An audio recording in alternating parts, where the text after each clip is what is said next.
எமது செபத்திற்கு எவ்வாறு பதில் கிடைக்கின்றது என்பதை பற்றி, எந்தெந்த முறைகளில் பதில் கிடைக்கின்றது என்பதை பற்றி நாம் பார்க்க போகின்றோம். இது மிக முக்கியமான ஒன்று. பல முறைகளில் நாம் செபிக்கின்றோம், ஆனால் அதுக்கு பதில் கிடைக்கிறதா? அப்படி அந்த பதில் நமக்கு கிடைக்கும் பொழுது அதை நம்மால் அடையாளம் கண்டு கொள்ள முடிகிறதா என்பது நிறைய பேருக்கு ஒரு பெரிய பிரச்சனை. ஸோ அதனாலே அதை பற்றி ஒரு சில விடயங்களை நாம் பார்க்க போகின்றோம். சென்ற வாரம் எங்களுடைய மனித அறிவில் தங்கி நாம் செபிப்பது பற்றியும், இறைவன் கொடுக்கின்ற ஞானத்தோடு நாம் செபிக்கிறதை பற்றியும் நாம் பார்த்தோம். ஸோ அதுவும் செபத்திலே நாம் அறிந்து வளர வேண்டிய ஒன்று. ஸோ கடவுளுடைய ஞானத்தை பெற்று அல்லது கடவுளுடைய அதாவது தூய ஆவியானுடைய அந்த வரங்களை பெற்று நாம் செபிப்பதற்கு, நாம் நம்முடைய அறிவை பயன்படுத்தி செபிப்பதற்கும் நிறைய வேறுபாடுகள் உண்டு. ரெண்டு செபத்திலும் பரிசுத்த ஆவியானவர் செயல்படுகிறார். ஆனால் ஆரம்பத்தில் எல்லோரும் நம்முடைய அறிவை பயன்படுத்தி தான் நாம் செபிப்போம். காலப்போக்கிலே நாம் பரிசுத்த ஆவியானவருடைய வரங்களை, வல்லமையை நம்முடைய வாழ்க்கையில் பெற்று அதனால் நிரம்பி கொண்டு வரும் பொழுது நம்முடைய செப வாழ்வு என்பது இறை ஞானத்தோடு செபிக்கின்ற செபமாக மாற்றப்படும். அவ்வாறு நம்முடைய செபங்கள் அவ்வாறு மாற்றப்படும் பொழுது பார்த்தீர்கள் என்றால் ஒரு நிறைவான ஒரு சூழல் ஏற்படும். ஸோ நாம் சென்ற முறை பார்த்தது போல, நாம் வெறும் மனித அறிவை வைத்து நாம் செபித்துக் கொண்டிருப்போம் என்றால் சில நேரம் அந்த செபம் சில பேரை பாதிப்பதற்கும் வாய்ப்புகள் உண்டு. ஆகவே இறை ஞானத்தோடு நாம் செபிக்கும் பொழுது அந்த செபம் எல்லோரையும் அந்த செப பிரசன்னத்துக்குள் அழைத்து வருவதற்கு அது உதவியாக இருக்கின்றது. இந்த அடிப்படையில இன்றைக்கு நாங்கள் நாம் செபிக்கின்றோம். நிறைய பேர் கேட்கிறார்கள், நாங்கள் செபிக்கிறோம், அப்ப இதுக்கு பதில் கிடைக்குதா, அல்லது எங்களுடைய செபம் இறைவன் கேட்கின்றாரா, அல்லது நம்ம செபித்த பின்பு நமக்கு இறைவனிடத்திலிருந்து பதில் வருகிறதா, அதை எவ்வாறு கண்டுகொள்வது, அப்படி என்ற ஒரு பெரிய கேள்வி நிறைய பேருக்கு இருக்கிறது. அந்த அடிப்படையில இன்றைக்கு நாங்கள் 3 விதங்களில் எவ்வாறு செபங்களுக்கான பதில் கிடைக்கிறது என்பதை பார்க்க போகின்றோம். அதிலே முதலாவது பார்த்தீர்கள் என்றால், நம்புவது அல்லது விரும்புவது அப்படியே நமக்கு கிடைக்கிறது. சரியோ, நாம் எதை விரும்புகிறோமோ அல்லது எதை நம்புகிறோமோ அது அப்படியே நமக்கு எந்த பிரச்சனையும் இல்லாமலே அது கிடைத்து விடும். அது எவ்வாறு கிடைக்கிறது, அல்லது அதுக்கு திருமறையிலிருந்து நாம் பார்க்கும் பொழுது பார்த்தீர்கள் என்றால், உதாரணமாக மத்தேயு 8ஆம் அதிகாரத்திலே 13வது இறை வார்த்தையிலே, பின்னர் இயேசு நூற்றுவ தலைவரை நோக்கி, நீர் போகலாம், நீர் நம்பிய வண்ணமே உமக்கு நிகழும் என்றார். அந்நேரமே பையன் குணமடைந்தான் என்று பார்க்கிறோம். அதாவது நூற்றுவ தலைவர் என்ன கேட்டாரோ அது அப்படியே நடக்குது. நூற்றுவ தலைவர் கேட்டால், என்னுடைய வீட்டிலே சுகையினமா இருக்கிறவர் சுகமடைய வேண்டும். அதை கேட்ட உடனே அவர் என்ன கேட்டாரோ அப்படியே அது அங்கு நிறைவேறுவதை நம்மால் பார்க்கக்கூடியதாக இருக்கிறது. அதுபோல மத்தேயு 9ஆம் அதிகாரத்தில் 29வது இறை வார்த்தையிலே, பின்பு அவர் அவர்களின் கண்களை தொட்டு, நீங்கள் நம்பியபடியே உங்களுக்கு நிகழட்டும் என்றார். அப்படியே அவர்களுக்கு பார்வை கிடைத்தது. ஸோ இந்த பார்வையற்றவர்கள் கேட்கிறார்கள், எங்களுக்கு பார்வை வேண்டும். ஸோ அப்படி இயேசு என்ன சொன்னாலும், நீங்கள் நம்பியபடியே உங்களுக்கு நடக்கட்டும் அப்படி என்ற உடனேயே அவர்கள் என்ன கேட்டார்களோ அப்படியே அது அவர்களுக்கு கிடைத்து விட்டது. சரியோ, அதுபோல மத்தேயு 15:28 நீங்கள் பார்த்தீர்கள் என்றால், இயேசு மறுமொழியாக, அம்மா, உமது நம்பிக்கை பெரிது, நீர் விரும்பியவாறே உமக்கு நிகழட்டும் என்று அவரிடம் கூறினார். அந்நேரம் அவர் மகள் பிணி நீங்கியது என்று பார்க்கிறோம். ஸோ இங்கே இயேசு என்ன சொன்னால், நீர் என்ன விரும்பினீரோ அது அப்படியே உமக்கு கிடைக்கட்டும். அப்போ உங்களோட மகளுக்கு சுகம் பெறணும் என்று நீர் விரும்புகிறீர், நீர் விரும்புவது போலவே அப்படியே உடைய மகளுக்கு சுகம் உண்டாகும் என்று சொன்ன உடனே அவர்கள் என்ன விரும்பினார்களோ என்ன கேட்டார்களோ அது அப்படியே எந்த தடையும் இல்லாமல், பிரச்சனையும் இல்லாமல் கிடைத்து விட்டது. ஸோ இது போல எங்களுடைய செப வாழ்க்கையிலும் பார்த்தீர்கள் என்றால், சில விண்ணப்பங்கள் நாங்கள் என்ன கேட்கிறோமோ அது போல அப்படியே கிடைத்து விடும்.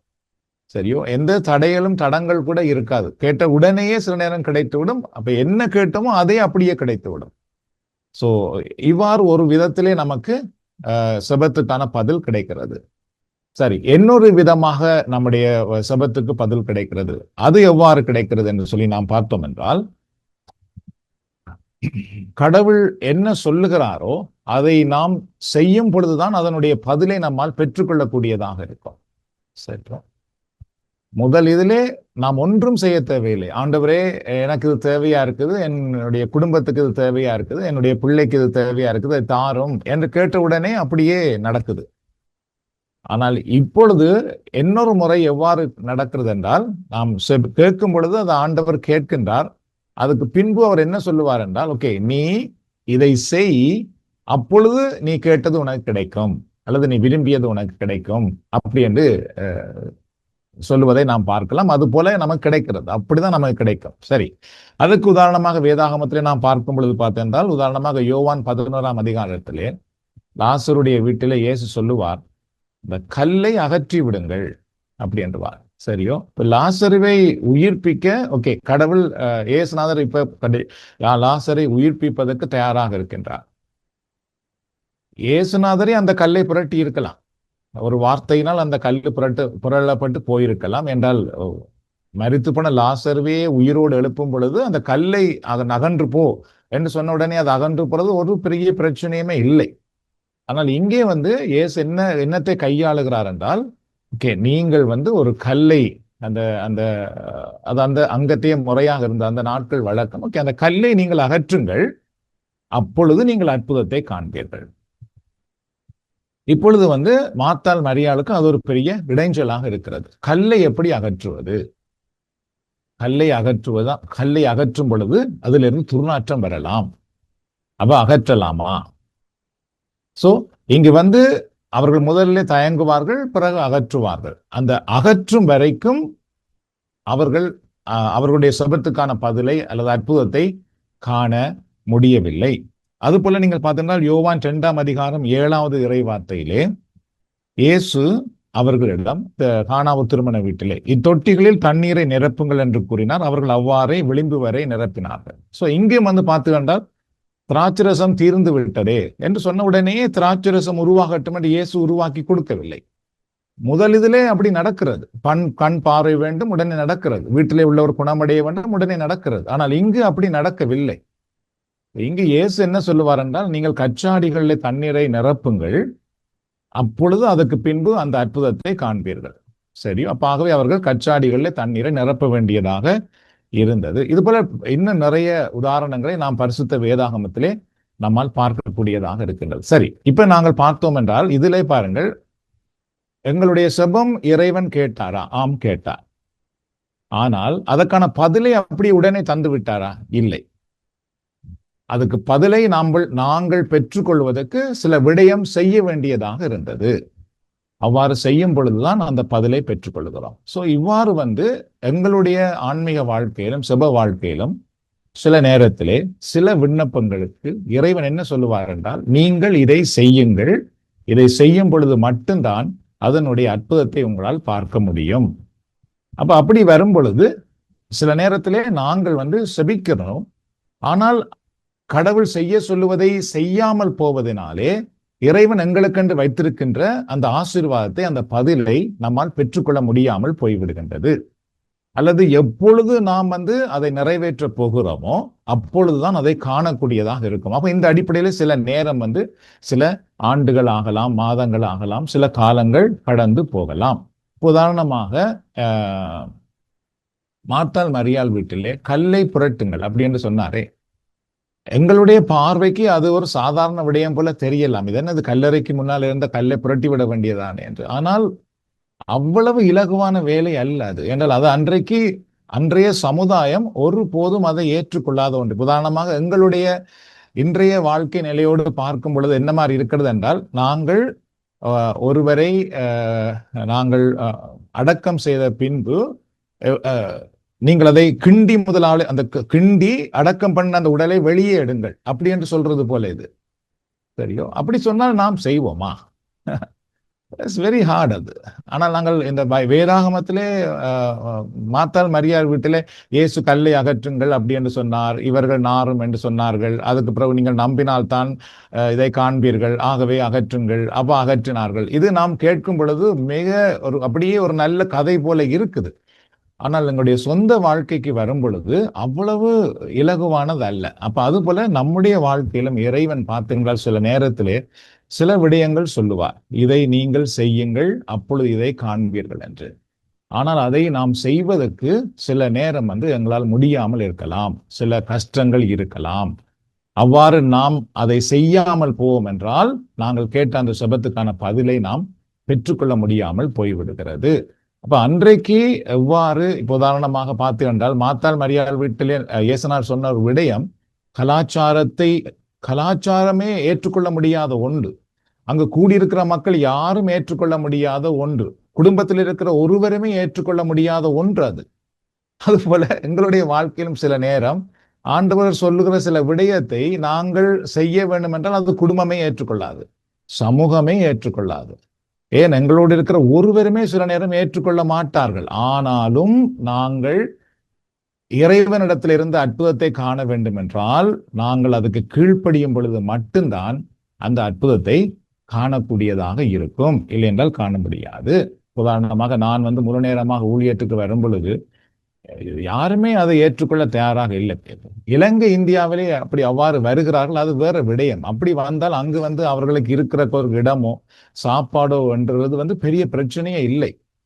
ஆனால் வெளிநாடுகளிலே அப்படி வருவது என்பது மிக கடினமான ஒன்று. அதுவும் எங்களுடைய கத்தோலிக்க திருச்சபையிலிருந்து வருவது என்பது அவ்வளவு கஷ்டமான ஒன்று. அதை யாரும் ஏற்றுக்கொள்ள மாட்டார்கள். என்னிடத்திலேயே ஈவன் சில குருக்கள் கூட கேட்டிருக்கிறார்கள், நீர் இப்படி வந்தால் எப்படி உம்முடைய குடும்பத்தை யார் பார்க்க போகிறார்கள் அப்படின்னு நேரடியாகவே கேட்டிருக்கிறார்கள். சரியோ, பட் அதையும் தாண்டி நாங்கள் இறைவன் சொல்லுவதற்கு கீழ்ப்படிய முடியுமா என்பது ஒரு பெரிய பெரிய சவால் தான்.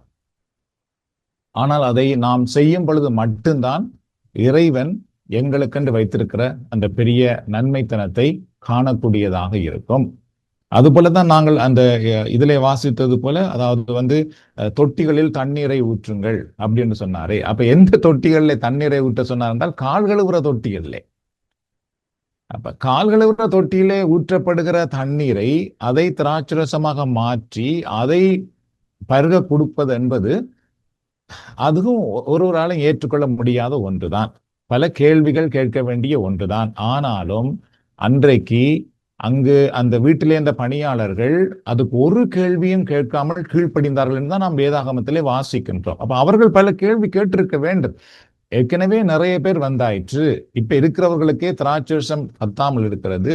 அப்ப இன்னும் தொட்டிகளிலே தண்ணீரை ஊற்றினால் அவர்கள் எப்படி நினைத்திருப்பார்கள், இன்னும் நிறைய பேர் வரப்போகிறார்களோ அப்படின்னு அவர்கள் நினைத்திருப்பார்கள். ஆனால் இயேசுநாதர் சொன்ன விதம் வேறு, நாம் நினைக்கிற விதம் வேறு. இருப்பினும் அவர்கள் தண்ணீரை நிரப்பினதனால் மட்டும்தான் நீங்கள் பார்த்தீர்கள் என்றால் பெரிய அற்புதத்தை கண்டார்கள். சோ இது போல எங்களுடைய வாழ்க்கையில இறைவன் சில நேரத்திலே சில விடயம் செய்ய சொல்லுவார்.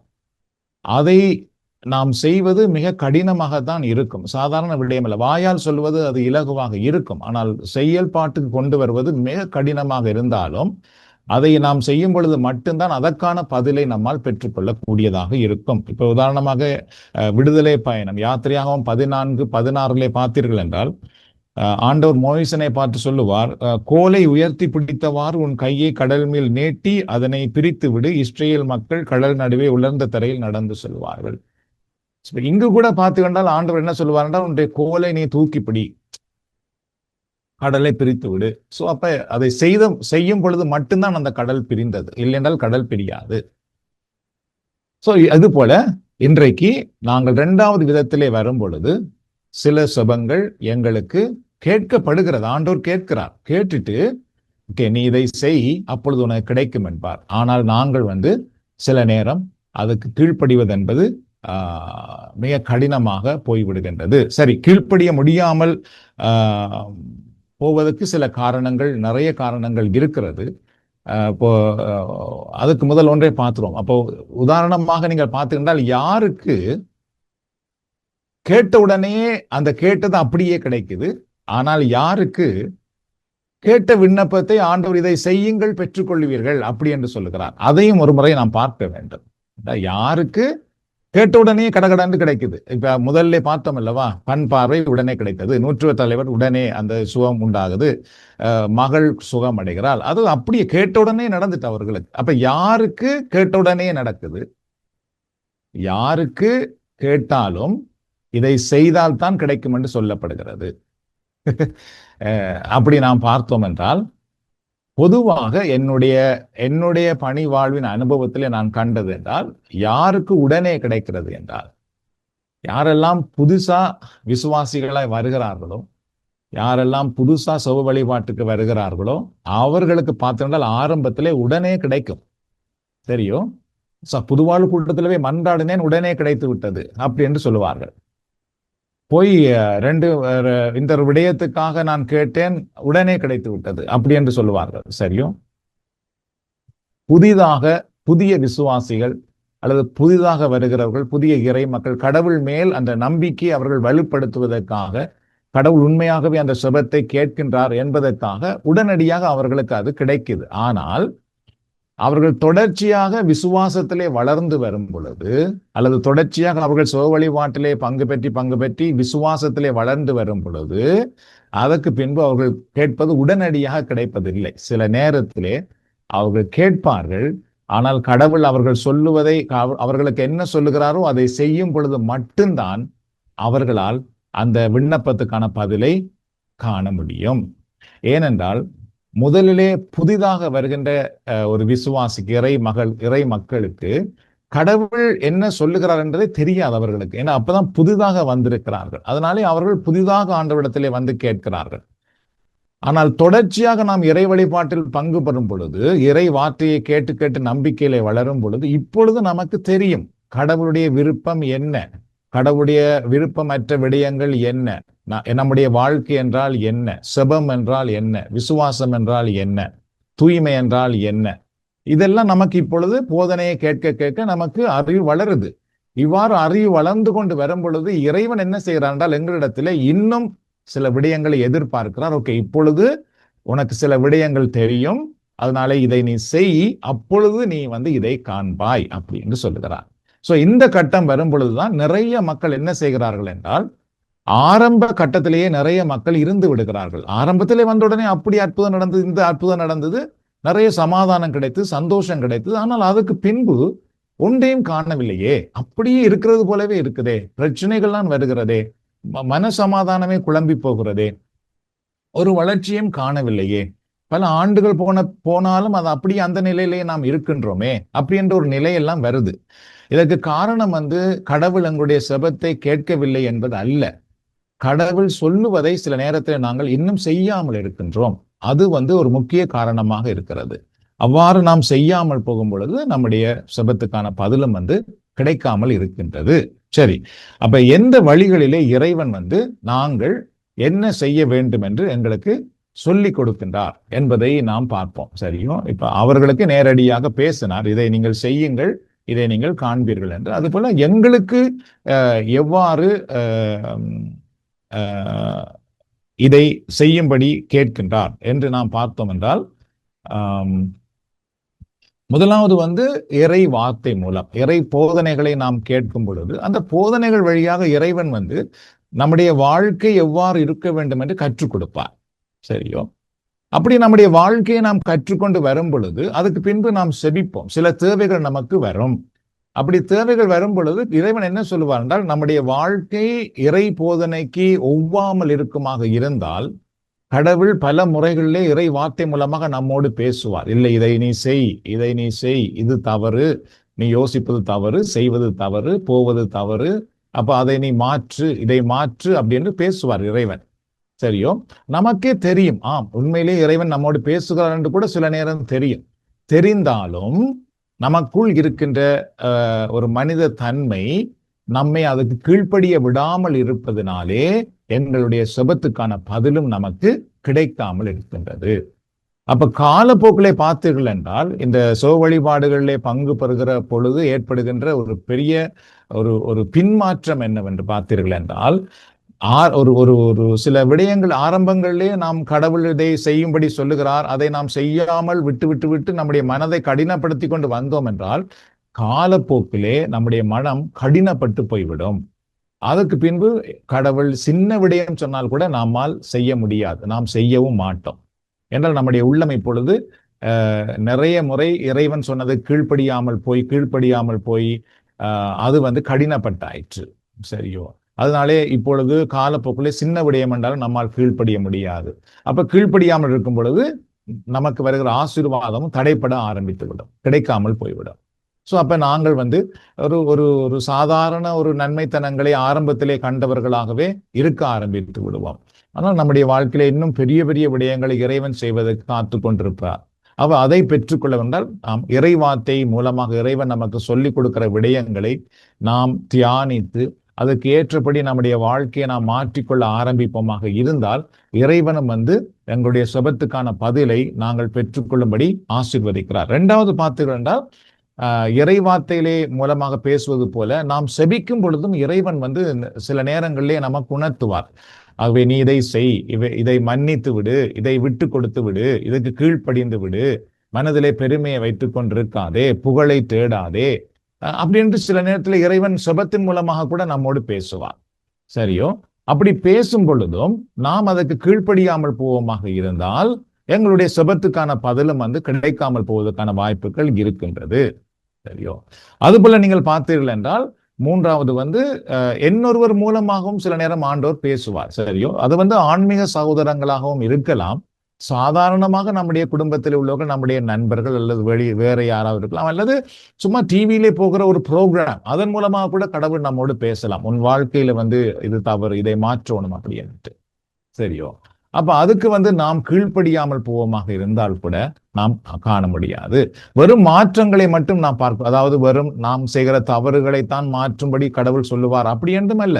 சில நேரத்தில் இறைவன் வந்து நாம் சில விடயங்களை, சில சவால்களை சந்திப்பதற்காக கூட சொல்லுவார், இதை நீ செய் அப்படி என்றுட்டு, இதை நீ கற்றுக்கொள்ளு, இதை நீ முன்னெடுத்து செய், அல்லது இதை நீ கதை அப்படின்ட்டு நமக்கு சொல்லிக் கொடுப்பார். அதை நாம் செய்யும் பொழுது மட்டும்தான் நாங்கள் வந்து அந்த ஆசீர்வாதத்தை, அந்த அபிஷேகத்தை பெற்றுக்கொள்ள முடியும். ஆகவே வெறும் குறைகளிலிருந்து திருந்துவது மட்டுமல்ல, சில சவால்களை சந்திப்பதற்கும் இறைவன் நம்மை உணர்த்துவார். அவ்வாறு நாம் கீழ்ப்படிய ஆரம்பித்த உடனே, அதை செய்ய ஆரம்பித்த உடனே பார்த்தீர்கள் என்றால் அந்த பெரிய அற்புதங்களை நம்மால் காணக்கூடியதாக இருக்கிறது. சரி, என்னென்ன செயல்கள் நமக்கு கூறப்படுகின்றது அப்படின்னு பார்த்தீங்கன்னா, நாம் ஏற்கனவே சொன்னது போல அது வந்து எங்களுடைய ஒரு மனமாற்றமாக இருக்கலாம், அல்லது நாம் கற்றுக்கொள்ள வேண்டிய ஒரு செயலாக இருக்கலாம், அல்லது நாம் செய்ய வேண்டிய ஒரு நல்ல செயலாக கூட இருக்கலாம். சரியோ? அது எது என்று நமக்கு தெரியாது. ஒவ்வொருத்தருக்கும் ஒவ்வொரு விதமாக இருக்கும். சில நேரத்தில் ஆண்டவர் உணர்த்துறார், நீ ஒவ்வொரு நாளும் செபம் பண்ணு அப்படின்னு உணர்த்துறார். நாம் செபிக்காமல் இருந்தால் காண முடியாது. இறைவன் உணர்த்துறார், ஒவ்வொரு நாளும் இறைவார்த்தையை படிக்காமல் இருந்தோம் என்றால் நாம் இறைவன் நமக்கென்று வைத்திருக்கிற நன்மைத்தனத்தை நாம் காண முடியாது.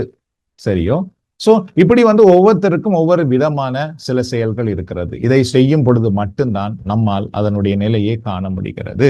சரி, இப்பொழுது வந்து மூன்றாவது நாம் என்ன பார்க்க போகிறோம் என்றால் இது கொஞ்சம் சற்று வித்தியாசமானது. ஸோ இதுல இந்த ரெண்டு விடயத்திலும் நாங்கள் வந்து முக்கியமாக நாம் அறிந்து கொள்ள வேண்டிய சில விடயம் என்னவென்றால், எங்களுக்கு ஆரம்பத்திலே சில நேரம் செபத்துக்கான பதில் கிடைப்பது போல காலப்போக்கிலே நம்முடைய செபத்துக்கான பதில் கிடைக்காமல் இருக்கிறது. அப்படி என்றால் நாங்கள் ஒன்றை அறிந்து கொள்ள வேண்டும், கடவுள் எங்களிடத்திலே சில விடயங்களை செய்யும்படி உணர்த்தி கொண்டிருக்கின்றார், நாம் அதை செய்யாமல் இருக்கின்றோம். ஆகவே நாம் அது என்ன என்று அறிந்து அதுக்கு கீழ்ப்படிய ஆரம்பிக்க வேண்டும். அவ்வளவுதான். சரியோ? சோ இப்போ வந்து மூன்றாவது விடயம் நாம் பார்த்தோம் என்றால், நாம் செபிப்போம், ஆனால் எதிர்மறையான விடயங்கள் நமக்கு நடக்கும். சரியோ? நாம் ஒரு நல்ல விடயத்துக்காக செபிப்போம், ஒரு சமாதானத்துக்காக செபிப்போம், அல்லது ஒரு உயர்வுக்காக செபிப்போம், ஆனால் நமக்கு எதிர்மறையான விடயங்களே நடந்து கொண்டிருக்கும். சரி, இப்பொழுது வந்து நம்முடைய செபத்திலே பிள்ளையா இருக்கிறதா, அல்லது நம்முடைய வாழ்க்கையிலே தவறு இருக்கிறதா, அப்பொழுது கடவுளுக்கு விருப்பம் இல்லையா அப்படின்ட்டுலாம் பல முறை நமக்கு நிறைய கேள்வி வர ஆரம்பித்து விடும். அப்படி கேள்விகள் வரும் பொழுது அங்கே அதுல என்ன இருக்கிறது, அதையும் நாம் இப்பொழுது அறிந்து கொள்ள போகின்றோம். சரியோ? இப்போ உதாரணமாக நீங்கள் பார்த்தீர்கள் என்றால், லூக்காஸ் 22ஆம் அதிகாரத்திலே 42வது இறை வார்த்தையிலே இயேசுநாதர் என்ன சொல்லுவார் என்றால், தந்தையே, உமக்கு விருப்பமானால் இத்துன்ப கிண்ணத்தை என்னிடமிருந்து அகற்றும், ஆனாலும் என் விருப்பப்படி அல்ல, உம் விருப்பப்படியே நிகழட்டும் என்று கூறினார். சரி, இப்ப இயேசுநாதருடைய விருப்பம் இதுல என்னவென்றால், இந்த துன்பம் என்னை விட்டு அகலட்டும், இந்த வேதனையை நான் அனுபவிக்காமல் போகட்டும், அது இயேசுநாதருடைய விருப்பம். சரி, இந்த செபத்தை மன்றாடிய பொழுது அவருக்கு அந்த செபத்துக்கான பதில் கிடைத்ததா என்று கேட்டால் இல்லை. அவர் அந்த துன்ப களத்துக்களாலேயே போக வேண்டி இருந்தது. சரி, இவ்வாறு துன்ப களத்துக்களாலே போனதுனாலே அவருடைய செபத்துக்கான பதில் கிடைக்கவில்லையா என்று கேட்டால் இல்லை, நிச்சயமாக பதில் கிடைத்தது. ஆனால் அவர் அந்த துன்ப களத்துக்களாலே போக வேண்டி இருந்தது. சரியோ? இப்ப சில நேரத்தில் பார்த்தீர்கள் என்றால் நாம் செபிப்போம், ஆனால் அங்கு பல துன்பங்கள் நமக்கு வரலாம். அந்த துன்பங்களுக்குள்ளாலே நாம் போய்த்தான் அதனுடைய நன்மையை நாம் சில நேரத்திலே பெற்றுக்கொள்ள வேண்டியதாக இருக்கும். சோ இந்த அடிப்படையில நாங்கள் கொஞ்சம் கவனமாக இருக்க வேண்டும். என்றால் நிறைய முறை நமக்கு துன்பங்கள் வரும் பொழுது நாம் சில நேரம் நினைப்போம், ஓகே அப்ப இப்ப எங்களுக்கு இந்த துன்பங்கள் இதனால் வருது, அப்ப நாங்களுக்கு திரும்பி நன்மைகள் வரும். உண்மைதான். ஆனால் அந்த துன்பங்களை நாம் சந்திக்கும் பொழுது எந்த நிலையில் நாம் அதை சந்திக்கிறோம் என்பதும் இருக்கிறது. அதையும் நாம் பார்க்கலாம். சோ அது போல நீங்கள் பார்த்தீர்கள், உதாரணமாக தானியேல் 6ஆம் அதிகாரத்தில் நீங்கள் பார்த்தீர்கள் என்றால், தானியேல் 6ஆம் அதிகாரம் 10வது இறைவார்த்தையிலே தானியேல் இந்த சட்டம் கையொப்பம் இடப்பட்டதை அறிந்த பின் தம் வீட்டுக்கு சென்றார். அவர் வீட்டு மேலறையின் பலகணிகள் எருசலேமை நோக்கி திறந்திருந்தன. தமது வழக்கப்படி நாள்தோறும் 3 வேளையும் தம் கடவுளுக்கு முன்பாக முழந்தாளிலிருந்து மன்றாடி ஆண்டவருக்கு நன்றி செலுத்தினார் என்று நாம் பார்க்கிறோம். சரியும், தானியேலுடைய கோவர்க்கர்ஸ், தானியேலோடு வேலை செய்தவர்கள் தானியேல் மேலே எரிச்சல் பட்டார்கள், கோவப்பட்டார்கள். அப்ப தானியேலுக்கு எப்படியாவது ஒரு தண்டனையை கொண்டு வந்து இவரை கீழே தாழ்த்தி விட வேண்டும் அப்படின்னு நினைத்து அவர்கள் திட்டமிடுகிறார்கள். எவ்வாறு தானியேல் மேலே ஒரு குற்றச்சாட்டை கொண்டு வரலாம் அப்படின்னா, அவர்கள் கவனித்தது தானியேல் இறைவன் மேலே அவ்வளவு நம்பிக்கையா இருக்கின்றார். அப்ப அவர்கள் அந்த நாட்டு அரசரோடு, நேபுகாத் அரசரோடு கதைத்து ஒரு சட்டத்தை அவர்கள் உருவாக்குகிறார்கள். அதாவது ஒரு 30 நாளைக்கு உம்மை தவிர வேறு யாரையாவது இவர்கள் வணங்கினால் அவர்கள் தண்டனைக்கு உட்படுத்தப்பட வேண்டும், அவர்களுக்கு தண்டனை கொடுக்கப்பட வேண்டும். சரியோ? அதாவது இவர்கள் அரசராகிய உம்மை தவிர வேறு யாரையாவது வணங்கினால் இவர்களுக்கு கட்டாயம் தண்டனை கொடுக்கப்பட வேண்டும் என்றால் அவர்களுக்கு தெரிந்தது தானியேல் எப்பொழுதும் கடவுளோடு உறவாடி கொண்டிருக்கின்றார், இவருக்கு ஒரு தண்டனையை கொண்டு வர வேண்டும் என்றால் இப்படித்தான் கொண்டு வரலாம். சரி, அதுக்கு அரசர் ஓகே என்று கையொப்பம் இடுகிறார். கையொப்பம் விட்ட உடனே தானியலுக்கு தெரிந்தாயிற்று. தெரிந்த உடனே தானியல் என்ன செய்கிறார் என்றால், போய் வளமையாக செபிப்பது போல நாளைக்கு 3 தடவை செபிக்கிறார். சரியா? தொடர்ச்சியாக செபித்துக் கொண்டு இறைவனுக்கு நன்றி கூறி செபித்துக் கொண்டிருக்கின்றார், முழந்தாள் படியிட்டு செபிக்கின்றார். ஆனால் அப்படி செபித்ததினாலே அவருக்கு சிங்க குகையில் தள்ளப்படுகிற நிலை இல்லாமல் போனதான்னு கேட்டால் இல்லை, சிங்க குகை தான் அவருக்கு வந்தது. அவர் 3 வேளை செபித்த நேரத்திலே கூட அவருக்கு அந்த துன்பம் தான் கிடைத்தது. சரியா? அந்த சிங்க குகையில தான் அவர் தள்ளப்பட்டார். அப்ப இப்ப தானியேலுடைய செபம் கேட்கப்படவில்லையா என்று கேட்டால் இல்ல, கேட்கப்பட்டது. அப்ப கேட்கப்பட்டால் அவர் ஏன் அப்ப சிங்க குகையில தள்ளப்பட்டார்? சரியோ? அது போல இப்ப இயேசுநாதர் மன்றாடுகிறார், இந்த துன்பக்களம் நீங்கட்டும். சரி, துன்பக்களம் நீங்கட்டும் என்று மன்றாடினால் அப்ப சுபம் கேட்கப்படவில்லையா? ஆம், கேட்கப்பட்டது. கேட்கப்பட்டாலும் அப்ப ஏன் அவருக்கு அந்த துன்பம் வந்தது? அதுபோல வேதாகமத்துல நிறைய சம்பவங்கள் இருக்கிறது. சுபம் பண்ணிய பின்பும் பல துன்பங்கள் அவர்களுக்கு வந்திருக்கிறதை நாங்கள் நிறைய இடங்களிலே பார்க்கக்கூடியதாக இருக்கிறது. அப்ப அவர்கள் செபித்த பின்பும் ஏன் அவர்களுக்கு அந்த துன்பங்கள் வருகிறது?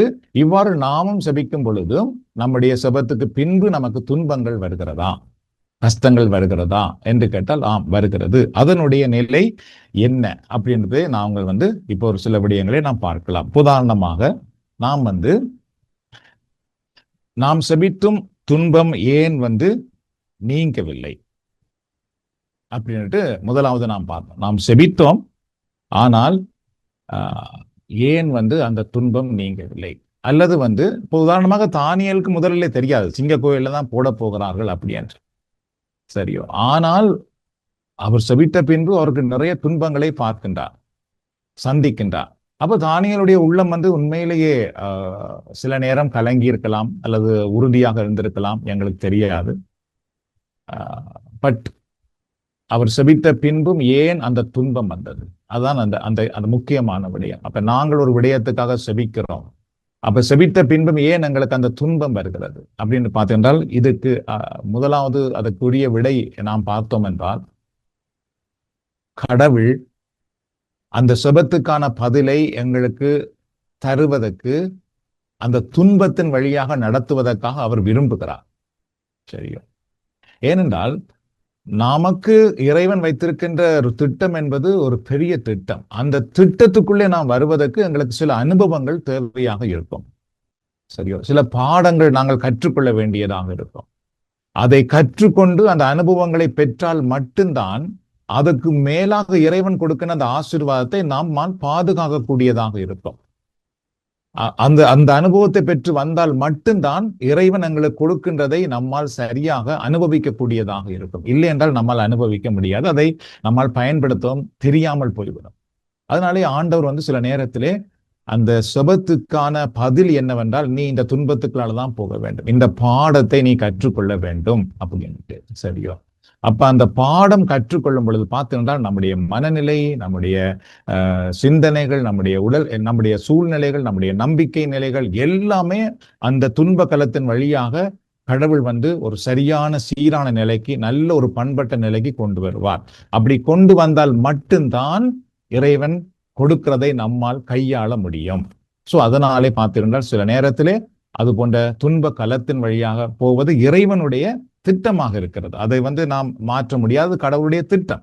நான் உனக்கு இதை கொடுக்கத்தான் போகிறேன், ஆனால் அதுக்கு முன்பு நீ துன்பத்தின் வழியாக போகத்தான் வேண்டும். சரி, இரண்டாவது பார்த்தீர்கள் என்றால், யாருக்கு இந்த துன்பமான நிலைகள் வருகிறது அப்படி என்று நாம் பார்க்க வேண்டும். இது யாருக்கு இப்படி கடவுள் யாரை இந்த துன்பத்தின் நிலைகளால கொண்டு போவார் அப்படின்னு நீங்கள் பார்த்தீர்கள் என்றால், கடவுள் யார் மேல் அதிக நேசமா இருக்கிறாரோ, யாருக்கு பெரிய திட்டங்கள் வைத்திருக்கிறாரோ, அல்லது கடவுள் மேல் யாரெல்லாம் நம்பிக்கையா இருக்கிறார்களோ அவர்களை மட்டும்தான் அந்த துன்பத்துக்களாலே கொண்டு போக முடியும். மற்றவர்களை கொண்டு போக முடியாது. சரியோ? கடவுளே அதிகமாக நம்பிக்கை உள்ளவர்கள், கடவுளுடைய திட்டத்தை நிறைவேற்ற வன்முடி விரும்புகிறவர்கள், அல்லது கடவுளுடைய திட்டத்தை காண வன்முடி விரும்புகிறவர்களை கடவுள் அந்த அனுபவத்தின் மூலமாக வழிநடத்துவார். என்றால் அவர்களைத்தான் வழிநடத்த முடியும். அவர்கள் தான் அந்த வழிநடத்தலுக்களாலே போக முடியும், மற்றவர்களால் போக முடியாது. சோ யாருக்கு இந்த அனுபவம் கிடைக்கும் என்றால், இறைவன் மேல் நம்பிக்கையிலே வளர்கிறவர்கள், நம்பிக்கையா இருக்கிறவர்கள், கடவுள் திட்டத்தை நிறைவேற்ற வன்முடி விரும்புகிறவர்கள், சரியோ, கடவுளுடைய திட்டம் எங்கள் வாழ்க்கையில நிறைவேற வேண்டும் என்று ஆசைப்படுகிறவர்கள், இவர்கள் கட்டாயமாக அந்த துன்ப களத்தின் வழியாக போய்த்தான் இறைவன் அவர்களுக்கு கொடுக்கின்ற மேன்மையான நிலையை பெற்றுக்கொள்ள வேண்டியதாக இருக்கின்றது.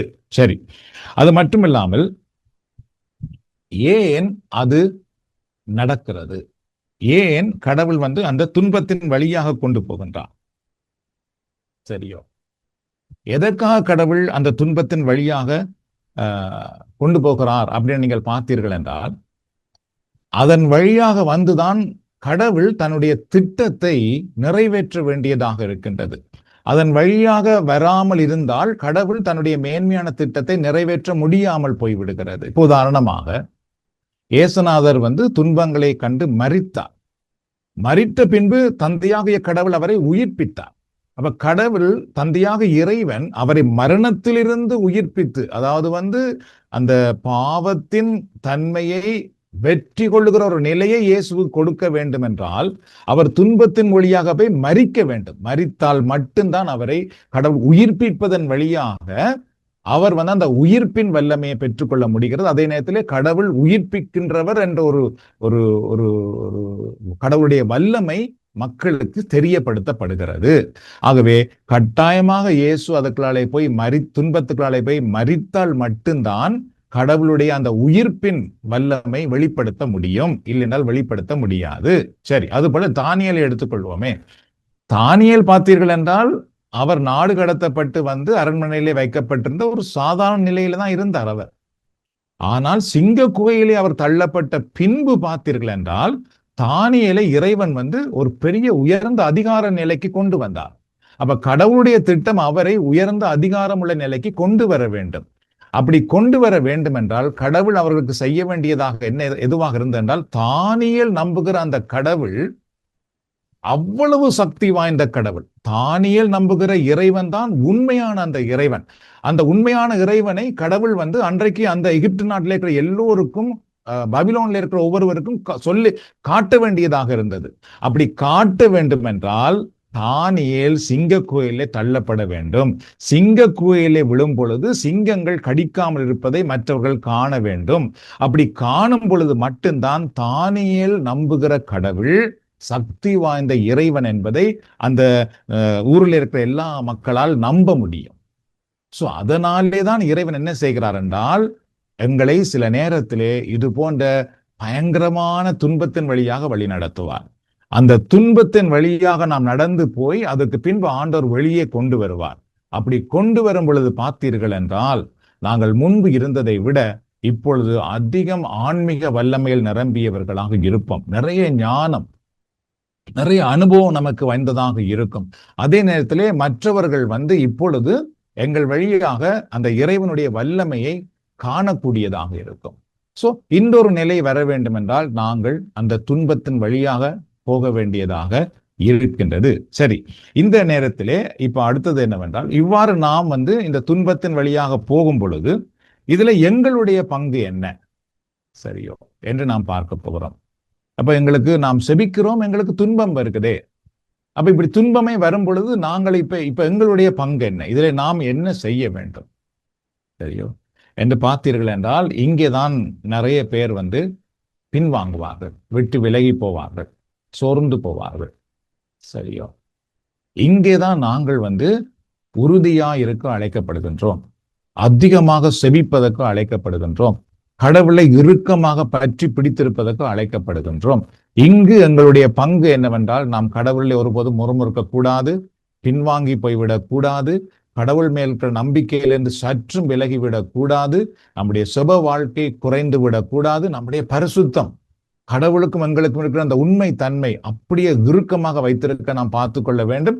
ஆனால் வெளியிலிருந்து எவ்வளவு துன்பம் வரட்டும், பரியாசங்கள் வரட்டும், வெட்கக்கேடுகள் வரட்டும், கூடாத பெயர்கள் வரட்டும், சரி என்ன வந்தாலும் நாங்கள் இந்த சூழலிலே இறைவனை இறுக்கமாக பற்றி பிடித்திருக்க வேண்டும். இருந்தால் ஒரு நேரம் ஒன்று வரும், அப்பொழுது இறைவன் எங்கள் வழியாக தன்னுடைய திருநாமத்தை மகிமைப்படுத்துவார். ஆனால் இந்த சூழலே உறுதியாக இருப்பது, உண்மையா இருப்பது, செபத்தில் இருப்பது, தொடர்ச்சியாக அர்ப்பணித்து இறைபணி செய்வது மிக கடினமாக இருக்கும். சரியோ, அவ்வளவு இயலாத ஒரு நிலை ஒன்று வரும், சாதாரண நிலை அல்ல, இயலாத நிலை ஒன்று வரும். இந்த இயேசுநாதருக்கே இயலாத ஒரு நிலை வந்தது. இப்போ உதாரணமாக தானியேலை எடுத்தீர்கள் என்றால், தானியேலை பிடித்து இழுத்து கொண்டு சிங்க கோயிலே போடுவதற்கு கொண்டு வரும் பொழுது பார்த்தீர்கள் என்றால் எல்லாருமே சிரித்திருப்பார்கள்.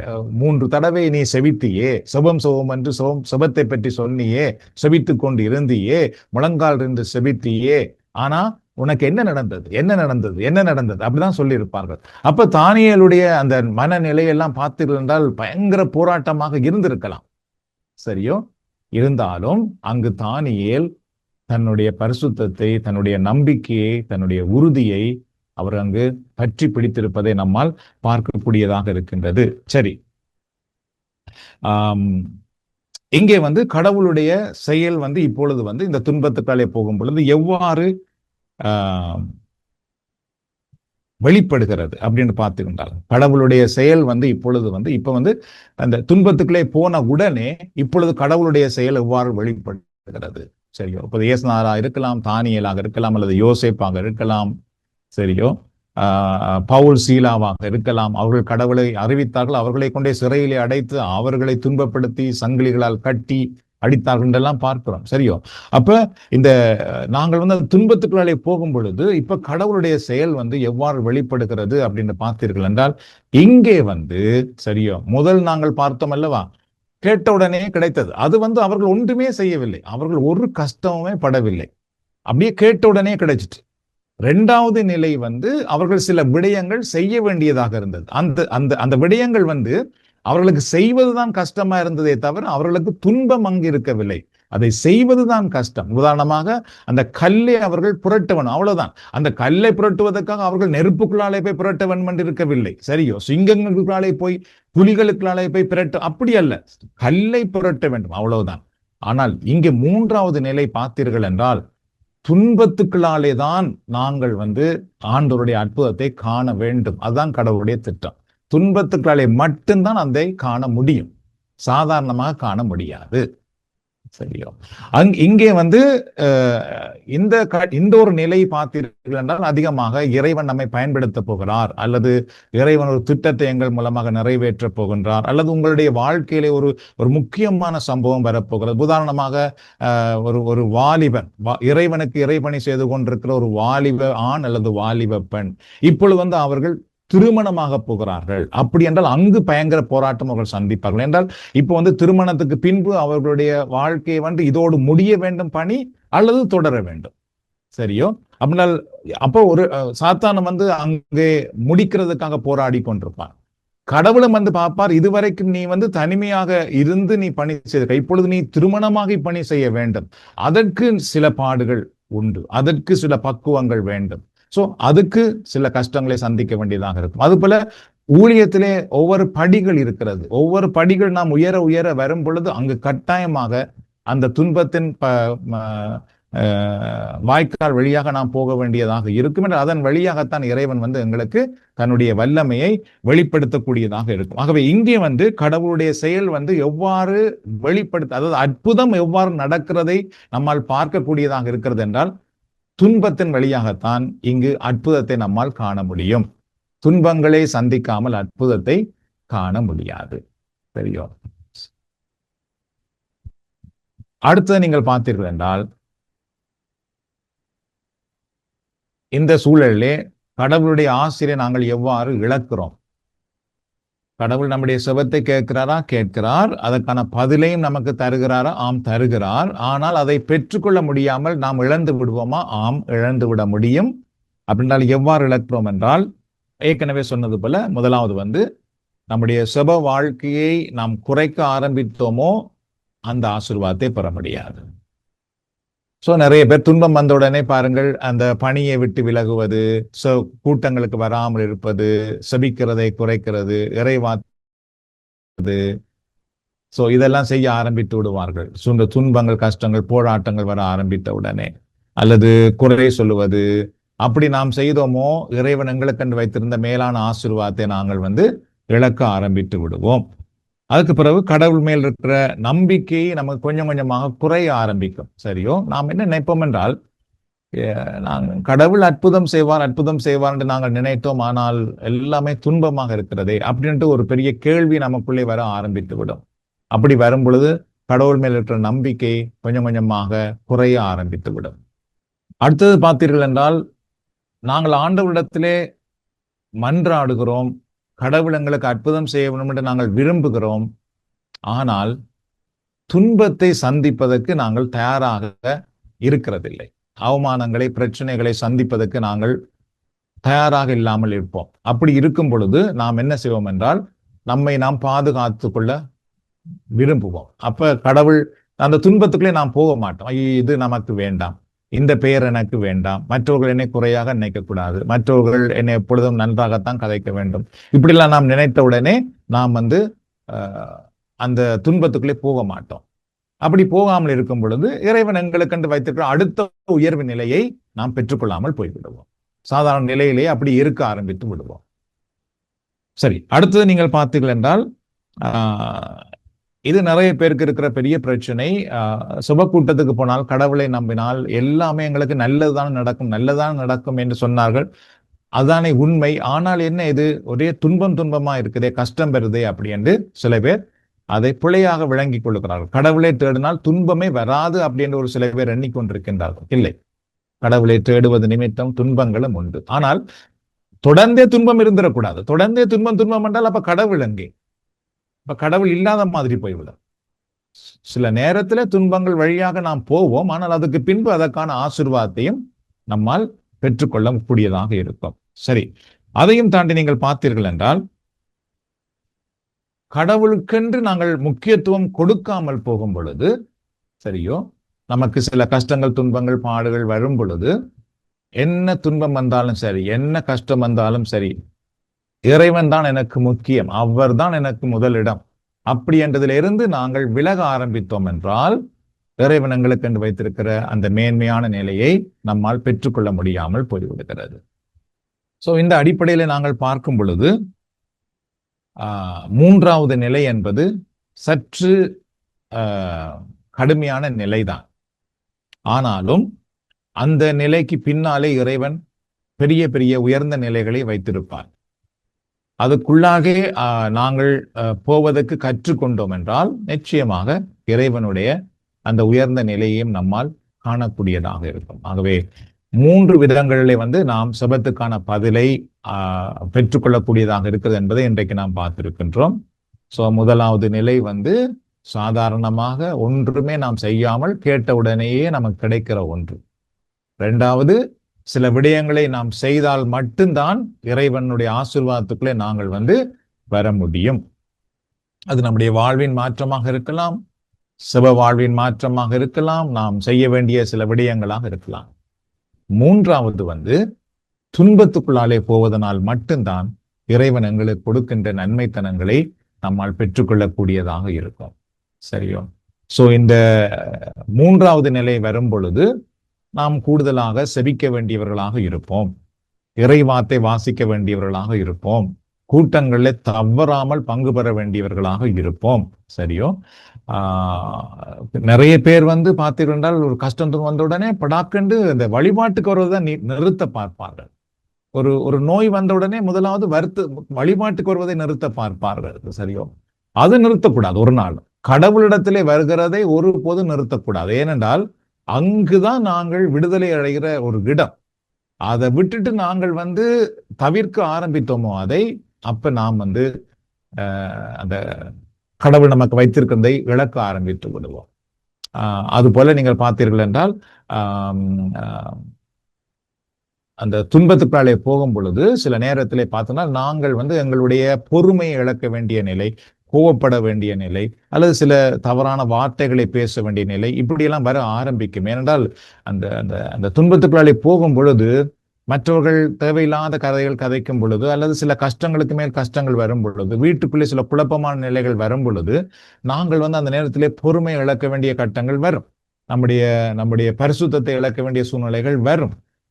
அந்த நிலையிலே கூட நாங்கள் இறுக்கமாக இறைவனை சார்ந்து இருக்க கற்றுக்கொண்டோம் என்றால் இறைவன் தன்னுடைய வல்ல செயலை நாங்கள் காணும்படி செய்வார். தேங்க்யூ. ஸோ ஆகவே இன்றைக்கு இந்த எவ்வாறு நாங்கள் சுபத்துக்கான பதிலை பெற்றுக்கொள்கிறோம் என்று அந்த 3 நிலைகளை பார்த்திருக்கின்றோம். ஸோ அப்போ அது உங்களுடைய வாழ்க்கையிலும் அது நிச்சயமாக அந்த பாதைகள் கட்டாயமாக இருக்கும். அந்த நிலைகளை நாங்கள் வழிநடத்தப்பட வேண்டியதாக இருக்கும். அன்பின் ஆண்டவரே, இந்த நாளுக்காக நாங்கள் உமக்கு மீண்டும் நன்றி செலுத்துகின்றோம். இந்த நாளிலும் நாங்கள் செபத்தை பற்றி கற்றுக்கொள்ள நீர் எங்களுக்கு உதவி செய்கிறீர். எவ்வாறு எங்களுடைய செபங்களுக்கான பதிலை நீர் எங்களுக்கு தருகின்றீர், அதை நாங்கள் எவ்வாறு பெற்றுக்கொள்ள முடிகிறது என்பதை நாங்கள் அறிந்து கொள்ள செய்திருக்கிறீர். உமக்கு நன்றி கூறுகின்றோம். அன்பின் ஆண்டவரே, சில விண்ணப்பங்களுக்கு நீர் உடனடியாக சாதாரணமாக பதில் தந்து விடுகிறீர். சில விண்ணப்பங்களுக்கு நாங்கள் நீர் சொல்லுவதை செய்ய வேண்டியதாக இருக்கின்றது. சில விண்ணப்பங்களுக்கான பதிலை நாங்கள் துன்பத்தின் வழியாக நடந்து சென்று பெற வேண்டியதாக இருக்கின்றது. எப்பொழுது எந்த சூழ்நிலை வந்தாலும் நீர் எங்கள் செபங்களுக்கு பதில் கொடுக்கும் இறைவனாக இருக்கின்றீர். அதற்காக நன்றி கூறுகின்றோம். இது அன்பின் ஆண்டவர், இந்த நேரத்தில் எங்களுடைய செபங்களை எல்லாம் கேட்டு எங்களுக்கு வாழ்வளிக்கும் இறைவன் நீர். ஆகவே எப்பொழுதும் நீர்தாமே எங்களுக்கு துணையா இருந்து எங்களை வழி நடத்துவீராக. எங்கள் வாழ்க்கையில நாங்கள் உம்மிடத்திலே ஒரு விடயத்துக்காக மன்றாடும் பொழுதும், அல்லது நீர் உம்முடைய திட்டத்தின்படி எங்கள் வாழ்க்கையிலே ஒரு நல்ல வல்ல செயலை செய்ய நீர் திட்டமிட்டு இருக்கும் பொழுதும், அதை சந்திப்பதற்கு முன்பு எங்களுக்கு எவ்வளவு புயல்கள், போராட்டங்கள், கஷ்டங்கள், தனிமைகள், நோவுகள், பிரச்சனைகள் வந்தாலும் அவற்றின் மத்தியிலும் நாங்கள் உம்முடைய பிரசன்னத்தை காணவும், உம்முடைய வழிநடத்தலை காணவும், உம்முடைய சத்தத்தை கேட்கவும், உம்முடைய உதவி எங்களோடு இருப்பதை நாங்கள் உணர்ந்து கொள்ளவும் நீர் எங்களை வழிநடத்தும்படி நாங்கள் மன்றாடுகின்றோம். எங்களுக்கு துன்பங்கள், கஷ்டங்கள் வரும் பொழுது நாங்கள் பின்வாங்கி போகாமல், மனம் சோர்ந்து போகாமல், மனம் முறுமுறுக்காமல், விசுவாசத்திலே இருந்து நாங்கள் விழுந்து விடாமல், எப்பொழுதும் நாங்கள் செபிக்கிறவர்களாகவும், உம்மை பற்றி பிடித்திருக்கிறவர்களாகவும், நீர் எங்களுக்கென்று கொடுத்திருக்கிற பணியை நாங்கள் தொடர்ச்சியாக செய்கிறவர்களாகவும் இருக்க ஆண்டவருடைய அருக்கரம் எங்களை இந்த நேரத்திலே ஆசீர்வதிக்கட்டும்.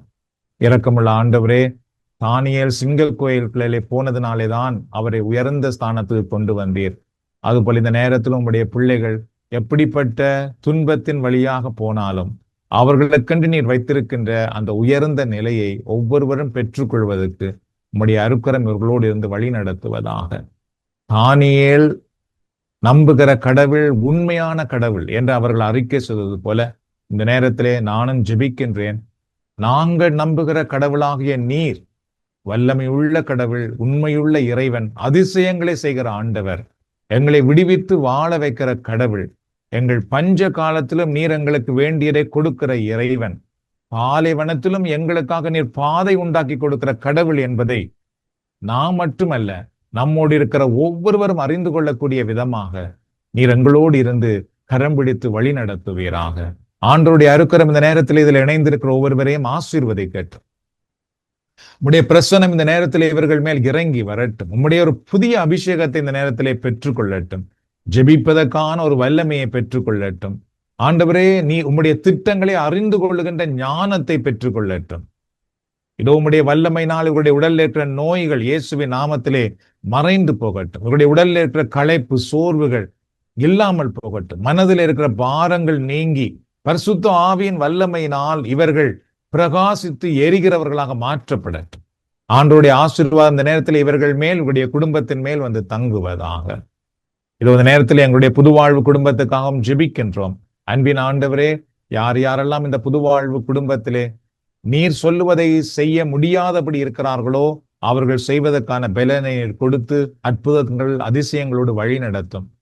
யாரெல்லாம் துன்பம், வேதனை, கஷ்டத்தின் வழியாக போய்கொண்டிருக்கின்றார்களோ அவர்களுக்கெல்லாம் நீர்தாம் எப்பொழுதும் அருகில இருந்து தானியேலுக்காக சிங்கங்களின் வாய்களை கட்டி அற்புதம் செய்தது போல எங்கள் புதுவாழ்வு குடும்பத்தில் இருக்கிற ஒவ்வொருவருடைய வாழ்க்கையிலும் நீர் அதிசயம், அற்புதம் செய்து உயர்த்துவீராக. இயேசுவின் நாமத்திலே மன்றாடி நீர் தருகிற ஆசீர்வாதத்தை, விடுதலையை பெற்றுக் கொள்கிறோம் எங்கள் நல்ல தந்தையே. ஆண்டவராக இயேசு கிறிஸ்துவின் அருளும் கடவுளின் அன்பும் பரிசுத்த ஆவியின் ஐக்கியமும் நம் அனைவரோடும் நம்முடைய குடும்பத்திலும் எப்பொழுதும் இருப்பதாக. பிதா, சுதன், பரிசுத்த ஆவியின் பெயராலே ஆமென்.